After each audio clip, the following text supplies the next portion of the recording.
शिवाय ओम नमः शिवाय ओम नमः शिवाय। ओम बंधेश्वराय नमः। हिमाद्रिपार्श्वे च तटे रमन्तं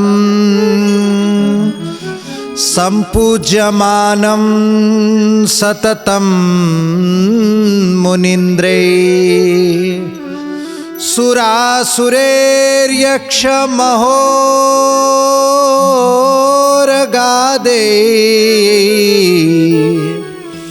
केदारमीशं शिवमेकमीडे। जय बंधेश्वर, जय शिवशंकर। सत्य शिव सुंदर कार्यक्रम को आपण समस्त को स्वागत। भगवान शंकरंकर ज्योतिर्लिंग 12 ज्योतिर्लिंग मानक मध्यरे आजी आमे महिमा श्रवण करिबा श्री केदारेश्वरंकर।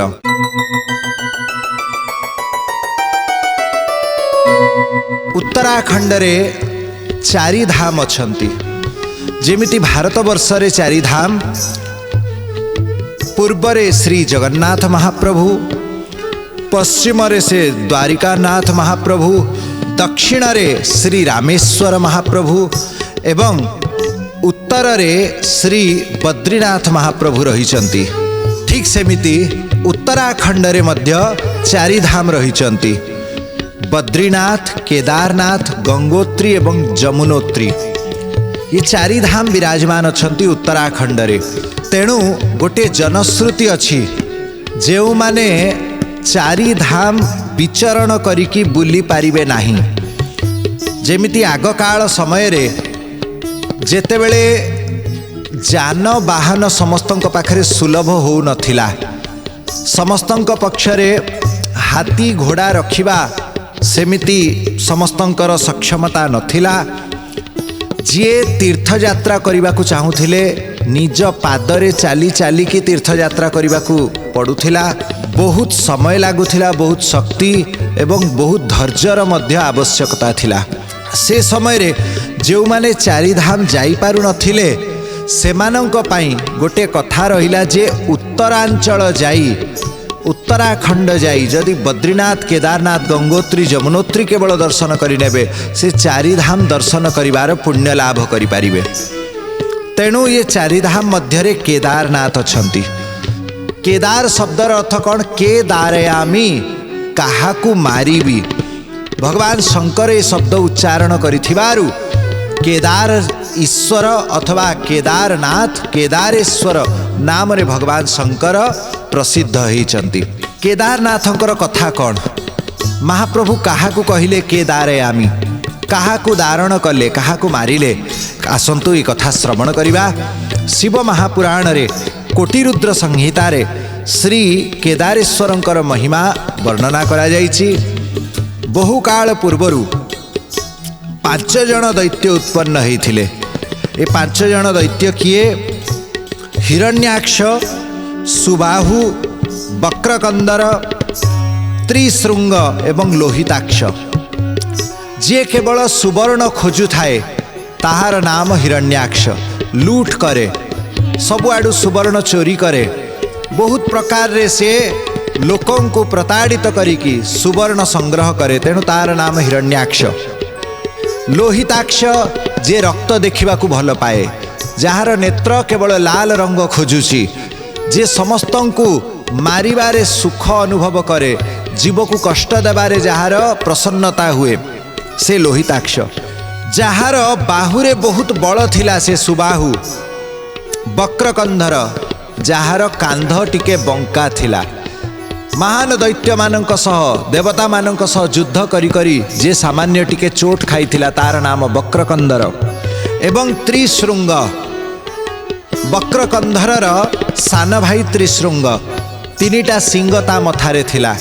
त्रिशूल परि से ताकू व्यवहार करे, बहुत उपद्रव करती। तेणु इंद्र भगवान शिवं को आराधना करिसंती। भगवान शिवं को प्रार्थना कले जनहित पाई, समस्तंकर कल्याण पाई महाप्रभु ये 5टी राक्षस मानू वध करंतु।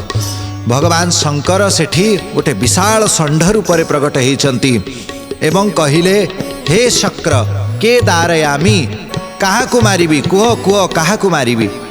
ए समय रे इंद्र ये 5 जन दैत्यंकर कथा कहिचंती। भगवान शंकर एका बेले 5टी स्थान रे प्रकट हेले। एमिति कुहा जाइछि जे 5टी स्थान रे भगवान शिवंकर 5टी अंग प्रकट हैला ताकू पंच केदार बोला जाए। भगवान शंकर 5 दैत्य मानक सहित युद्ध करिसंती एवं निजर सिंहरे ये दैत्य मानकर वक्षस्थल को विदीर्ण करिसंती। पंच केदार स्थापित हेले। ये पंच केदार कौन गोटे हेले नाथ केदार अथवा केदारनाथ। एटा बड़ प्रसिद्ध मंदिर बड़ प्रसिद्ध तीर्थ बहु लोक सेठी जाई दर्शन करती। तुंगनाथ बहुत उच्च रे भगवान विराजमान अछंती। तुंगर अर्थ उच्च तेणु तुंगनाथ बहुत उच्च रे जे महाप्रभु बसिचंती तांकर नाम तुंगनाथ। रुद्रनाथ मध्य महेश्वर एवं कल्पेश्वर एमिति पंच केदार दर्शन करिकी केदारनाथ यात्रा पूर्ण होता है। तेणु पंच केदार महिमा रही। भगवान केदारनाथ जेतेबेले राक्षस मानक वध करिसंती ए स्थान बड़ पवित्र तीर्थ रूपरे परिगणित हैला। ये स्थानर नाम हैला केदार तीर्थ। बहु काल परे धर्मराज एवं मूर्ति धर्मराजंकर अर्धांगिनींकर नाम मूर्ति तांकर पुत्र रूपरे भगवान नरनारायण ऋषि प्रकट होइचंती। भगवान नारायणंकर 24 अवतार मानक मध्यरे नरनारायण अछंती। नरनारायण सिद्धि लाभ करिबा पाई तपस्या पूर्ण करिबा पाई निजर आराध्य देव भगवान शंकरंकर पार्थिव शिवलिंग स्थापित करिसंती एवं भगवान शंकर को बहु विधि विधान रे पूजा अर्चना करिसंती। भगवान शंकर हेले गंगाधर। भगवान शंकर परम उदार जनहितकारी। तेणु जे जगतर हित करने को चाहूँगी से नरनारायण भगवान शिव को डाकिचंती। नरनारायण ऋषि बड़ कठिन तपस्या करिसंती। भगवान शंकर तांका सम्मुखरे प्रकट हेले। भगवान शिव को से कहिचंती यदि प्रसन्नो देवेश यदि देयो वरस्त्वया स्थीयतां स्वेन रूपेण पूजार्थम शंकर स्वयं।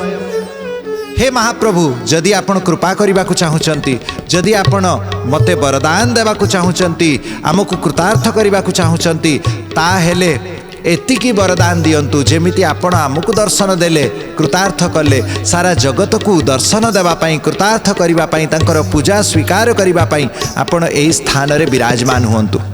भगवान शंकर गोटे शिला रूपरे सेठी विराजमान हो जाइछंती।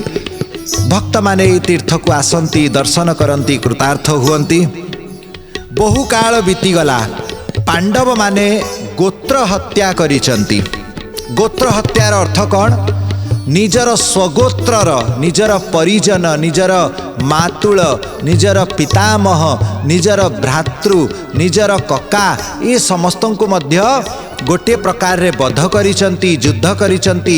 अनेक प्राणी मानकर एथिरे हत्या हेची। केते अश्व केते घोड़ा केते जीव माने एथिरे मरिसंती। केते प्राणी मनुष्य समस्ते दुख पाइचंती। धर्म स्थापन पाई कले तेणु एटा अधर्म हैला नहीं। तथापि एई जो पाप तांको छुई थिला मन को जो ग्लानि होता ताकू दूर करने यही महान तीर्थ को से माने पदार्पण करिसंती। पंच पांडव बहु काल पर्यंत यही स्थान रे भगवान शिव को आराधना करिसंती। भगवान शिवंकर पार्थिव लिंग प्रस्तुत करिकी भगवान शिवंकर भक्ति रे तल्लीन होइचंती। भगवान शिव हेले लीला विनोदी निजर भक्त सहित से आनंद करती। भगवान शंकर गोटे विशाल महिष रूप धारण करिसंती। एई महिष रूप महाप्रभु पूर्वर धारण करथिले जेतेबेले दैत्य मानक वध करथिले सेमिति विशाल महिष रूप धारण करिकी प्रभु तांक सम्मुखरे प्रकट होइचंती। भीम एई विशाल महिष को देखि बड़ आश्चर्य हेले आनंदित भी हेले जे एते बड़ महिष एठी बुलुची विचरण करुची किंतु से ता बाटरे आमे आम बाटरे शिव पूजा करूचु एथिरे असुविधा कौन। किंतु किछि समय परे अकस्मात से महिषर भाव भंगिमा परिवर्तन हैला। ता नेत्र रे क्रोध जागृत हैला। से बुली पड़ी एवं पंच पांडव को मारिदेवा उद्देश्य रे धाई आसी। पंच पांडव मानक मध्यरे सबुठु बलवान हेले भीम। तेणु आउ चारि जण भाई भीम को आश्रय नहीं। भीम को कहले अरे भीम तुमे ही केवल एका या सहित लड़ी पार, आम मान पाखे अस्त्र शस्त्र एबे नहीं, कारण आमे पूजारे बसीचु। अस्त्र शस्त्र धारण करिबाटा अधर्म। एही समय केवल निज बाहु द्वारा जहाँ आमे निजर शक्ति प्रदर्शन करिपारिबु, आत्मरक्षा करिपारिबु, सेतिकी ही आमर एबे अधिकार अछि। अस्त्र शस्त्र प्रयोग करिबा एही तीर्थ स्थान रे भगवानंकर अपमान हब। तेणु आमे अस्त्र शस्त्र रखी सारिचु, आमे ताकू धारण करिबु नाही। तुमे किंतु निजर बाहुबल रे आमको बंचाओ। भीम आसीचंती, आगको आसिले ई महिष सहित लड़े लागिचंती। भीषण दुई जनक भितरे ठेला पेला धस्ता धस्ती हेइची। केतेबेले भीम को से कचाड़ी दउचंती, केतेबेले भीम तांकू ठेलिकी पछौ कर दउचंती। एई अवस्थारे भीम कौन करिले ना से महिषर लांज धरी नहीं। भीम शेषकू से ही विशाल महिषर लांगुड़ धरी नहीं। महिष भीम को घुषाड़ी घुषाड़ी की बहुत आग को नहीं आसिले, एमिति की पहाड़ तल को कचाड़ी देबे। एई अवस्थारे भीम कौन सी प्रकार चेष्टा करी कि छिड़ा ही पड़िचंती। ये लांगुड़ को जेतेले धरिकी महिष को पूर्ण बल प्रयोग करिचंती, घुषाड़ीचंती। महिष भूमि भितरे प्रवेश करिगले, तांकर मुंडटा पाताल भितरे प्रवेश करिगला। केवल रहीगला लांगुड़। लांगुड़टा हठात पत्थर रे परिणत होईगला। सेई महिषर पश्चात भाग केवल देखाहेला। सेठी गोटे शिला रूपरे ज्योतिर्लिंग केदारनाथ प्रकट होईगले। भीम बुझी पारिले नाही जे मुंडटा तळकू गला, कोठी गला। एई समय रे भगवान शंकर प्रकट होईचंती। जोर हसीचंती प्रभु, हे भीम तुम सहित टिके बाहु युद्ध करिवार इच्छा थिला बोली मु एही दिव्य महिष रूप धारण करिली। एबे एठी मु ज्योतिर्लिंग रूपरे रहिबी। तुमको मु आशीर्वाद दउची, पंच पांडव मानकर गोत्र हत्यार पाप आउ रहिबो नाही। तुमको शेषकू मुक्ति प्राप्त हब। जो माने ई स्थान को आसीबे से माने मध्य मोर पांचटी रूप दर्शन करिकी, पंच केदारंकर दर्शन करिकी पुण्य लाभ करिवे, मुक्ति लाभ करिवे। ये स्थान केदारनाथ ज्योतिर्लिंग रूपरे प्रसिद्ध हब। भीम कहले किंतु महाप्रभु आपणकर केवल पश्चात भाग एठी रहिला, आपणकर मुख कोठी गला, आमको टिके दर्शन दियंतु। महाप्रभु कहले मुख जदि दर्शन करने को चाहूच, मो मस्तकटा गंडकी नदी कूलरे नेपाल स्थान रे पशुपतिनाथ रूपरे विराजमान अछि। एई जो मस्तक महाप्रभुंकर तलकू गला, से मस्तकटा बाहरिला जाइकी पशुपतिनाथ रे। तेणु आपण विचार करंतु केते विशाल महिष रूप धारण करिसंती महाप्रभु। तेणु पशुपतिनाथ एवं केदारनाथ दुई जनकर दर्शन कले से महिष दर्शनर पुण्य लाभ प्राप्त होई थाए। एहा हेला केदारनाथंकर उत्पत्तिर सुंदर कथा। भगवान केदारनाथंकर जो निवास स्थान बोला जाए जे बद्रिकाश्रम रे प्रथमे प्रभु विराजमान थिले। भगवान शंकर जेतेबेले नरनारायण बद्रिकाश्रम रे तपस्या करुथिले। बद्रिकाश्रम शब्दर अर्थ कौन? भगवान नारायण जेतेबेले तपस्या करुथिले, भगवान नारायणंकर श्री अंगरे तपस्यार अग्नि प्रगट हेछि। तपस्यार ज्वालारे भगवान नारायण अतिशय स्वेदयुक्त हो जाइचंती, झाल बहिबाकू लागिला। भगवती लक्ष्मी जे सदा सर्वदा भगवान नारायणंकर सुख पाई चिंतित व्यग्र थांती। भगवती लक्ष्मी चिंता कले मोर महाप्रभु तपस्या करुचंती सिना, तेणु मु तांकर सेवा करिबा कर्तव्य, मु केमिति सेवा करिबी। भगवती लक्ष्मी विचार कले, एक रे महाप्रभु तपस्या करुचंती, तांकर शरीर रे ज्वाला, पुणी सूर्य मध्य प्रखर किरण रे महाप्रभु को ताप दउची। तेणु गोटे वृक्ष रूपरे, बदरी वृक्ष रूपरे, बदरी कुहा जाए गंगा कोली को, ए गंगा कोली वृक्ष रूपरे भगवती लक्ष्मी नारायणंकर पश्चात भागरे विराजमान हो गले। भगवान नारायण को से छाई प्रदान करिसंती। तेणु ये स्थान बद्रिकाश्रम नाम रे प्रसिद्ध है।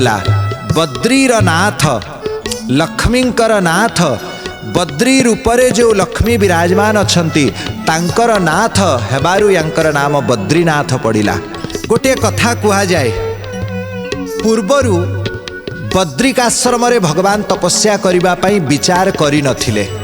भगवान को विषय कौन कुहा जाइछि भुजंग उपरे शयन करिचंती शांताकारं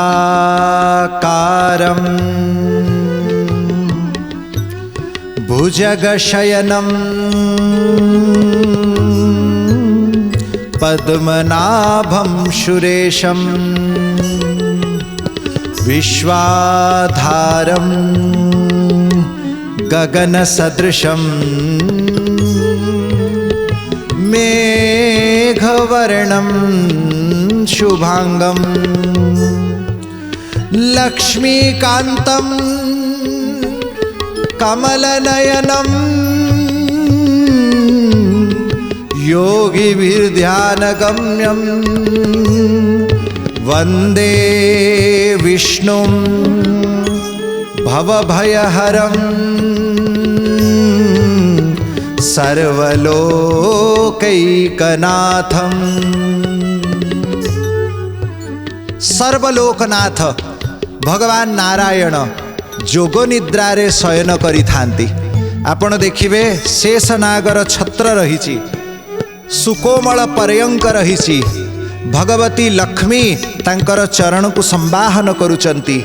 भगवती सरस्वती तांकर मस्तक पाखरे बसिकी मंद्र मंद्र स्वर रे वीणा वादन करुचंती गायन करुचंती। भगवती भूदेवी दुई हाथ रे पद्म रखिकी महाप्रभुंकर चरण को महाप्रभुंकर वक्षस्थल को सुसज्जित करुचंती। नारद अन्यान्य सप्त ऋषि माने वेद ध्वनि करुचंती। भगवानंकर सनकादि ऋषि मंद्र स्वर रे कीर्तन करुचंती। गोटे पटे हनुमान जी गोटे पटे गरुड़ जी हाथ जोड़िकी महाप्रभुंकर सम्मुखरे आदेश नेबा पई तांको प्रार्थना करुचंती। महाप्रभुंकर आज्ञाधीन ही बसिचंती। एई अवस्थारे भगवान नारायण को सदा सर्वदा ऋषि मुनि माने दर्शन करंती। नारदंक मनरे गोटे कौतुक आसिला गोटे कौतूहल आसीछि। नारद जी आसिले भगवान नारायण निकट को। भगवान नारायण जोगनिद्रा त्याग करिकी बसिचंती। कहले हे नारद बहुत दिन परे आसिल तुमे सारा विश्वर प्रथम संवाददाता सबुठू प्रथम पत्रकार जदि किए अछंती से हेले नारद जी। सबुआड़ इनफर्मेशन सबु प्रकार तांको पाखरे खबर रही थाए। लोक लोकांतरर खबर नारद जी महाराज देबा नेबा करंती। लीला विनोदी नारद जी भक्त मानकर मन को आनंद देवार इच्छा करिचंती। तेणु आसिकी भगवान नारायण पाखरे पहुँचिले। भगवान नारायण तांको खबर पचारुचंती लोक माने कौन कहती मो विषय रे हे नारद समस्तक मनरे धारणा कौन। नारद बड़ विनोदी कहले प्रभु कौन बा धारणा रहिबो जड़े लोक सदा सर्वदा शोई ताकू देखिकी लोक अबा कौन कहिबे। प्रभु कहले कौन है मु कौन शोई थाए मु पूरा तपस्या करुची। कहले ये की तपस्या आमे सिना बुझुचु आपण सिना जानिचंती जे आपण सदा सर्वदा निद्रा रे नुहंती जोग निद्रा रे अछंती। भगवान शिवंकर ध्यान करुचंती। भगवान शिव सेपटे आपणकर ध्यान करुचंती किंतु जनश्रुति रे शिव हेले तपस्वी आपण हेले अलसुआ। भगवान नारायण कहले अच्छा कि कौन पाई एमिति कथा लोक मानक मनरे कहीं आइला। बोले महाप्रभु एटा स्वाभाविक। भगवान शंकर सदा सर्वदा पद्मासन रे बसिचंती। हाथ दुईटा तांकर जोग मुद्रा रे ध्यान मुद्रा रे रहिछि। तांको हाथ रे शोभा पाउछि रुद्राक्षर माला। तांकर मस्तक रे त्रिपुंड से जागृत अवस्था रे जोग ध्यान करुचंती सीधा बसिकी। आउ आपण सुंदर तकिया परी मस्तक पाखरे शेषनाग रहिचंती। लक्ष्मी आपणकर चरण संवाहन करुचंती। एपटे सरस्वती सेवा अरे सबुआडे तो आपणकर सेवक घेरी रहिचंती। आपण शोईचंती हाथ गोड़ छाट करिकी रहिचंती। ये अवस्था रे किए बा चिंता करिवो जे आपण तपस्या करुचंती। लोक चिंता करुचंती जे समुद्रर सुशीतल पवन क्षीरसागर सुंदर सुबासरे आपण भोगी परी केवल शोइचंती एवं शिव से श्मशान रे जोगी परी जागृत अछंती। भगवान नारायण कहले अच्छा ताहेले मो छविटा को सुधारिबा पई मते कौन करबा को हबो बोले भगवान शंकर जेमिति तपस्या करुचंती आपण भी तपस्या करंतु। भगवान नारायण कहले तथास्तु मु भी जीवी तपस्या करिबी। कोठी आसीचंती एई बद्रिकाश्रम को आसीचंती। जनश्रुति रे पूर्वरु भगवान शंकर एई बद्रिकाश्रम रे तपस्या करुथिले। शिव पार्वती गोटे पर्णकुटी करिकी सेठी तपस्या करंती। दिनकर कथा शिव पार्वती जेतेबेले घरू बाहरीचंती तांकर पर्णकुटीरु बाहरीचंती ब्रह्म मुहूर्त रे मंगल आरती समय रे भगवान शिव एवं पार्वती बाहरिले देखिले दुआर मुहरे गोटे अति छोटिया छुआटे बड़ सुंदर छुआटे शोइची। माँ पार्वती कबाट खोली दबारु देखिले अरे पिलाटा केमिति शोइची ए पिला कोठु आसिला। माँ को देखिकी से पिला कांदिबा को लागिला। माँ तो जगत जननी तांकर हृदय वात्सल्य आसिला। पिलाटा को कोଳରେ नहीं नहीं चंती। भगवान शंकर कहले अरे अरे रही जाओ हे जगदम्बा तुमे जहा को पुत्र रूप रे भाबुच छोटिया पिला रूप रे भाबुच ये पिला जगतर नाथ जगन्नाथ छंती। बोले ना ना छोटिया पिलाटा किए आम दुआर रे पकई दे जाइछि। बोले देख सबुआडे हिमाच्छादित भूमि कोठी तार जे लोक आनीछि तार पाद चिन्ह पड़ी नाही। ये पिला मध्य अकस्मात एठी आसिला जदि कौन आकाशरू खसीची ना पातालरू आइला किए तो नहीं के आनी थिबे तांकर पाद चिन्ह काई। ये पिला एते शीतरे भी कांदु नाही। कौनसी साधारण पिला हेथिले एठी मरी जाई थांता। माँ कहले जा हेले मु तो याकू आनिबी मु याकू निजर वात्सल्य निश्चय प्रदान करिबी। माँ ताकू भल भाबरे सुंदर दुग्ध आउ सुंदर दधी ताकू खुआइचंती। पिलाटा पुणी सोई पड़ी। भगवान शंकर एवं पार्वती तपस्या करने पाई बाहर को गले। बाहर को जेतेले तपस्या सारिकी आसीचंती किछि समय परे देखिले कबाट आउ फिटू नाही।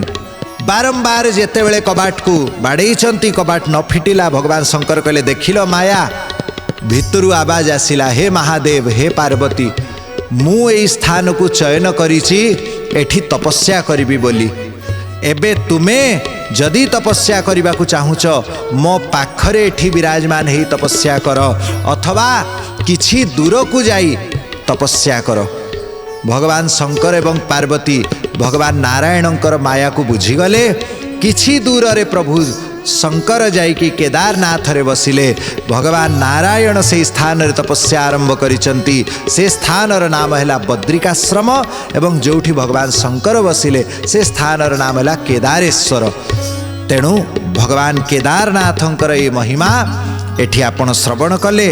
आगामी अध्याय रे पुणी भगवान शिवंकर भीमशंकर अवतार र कथा आपण श्रवण करिवे। जय बंधेश्वर जय शिवशंकर।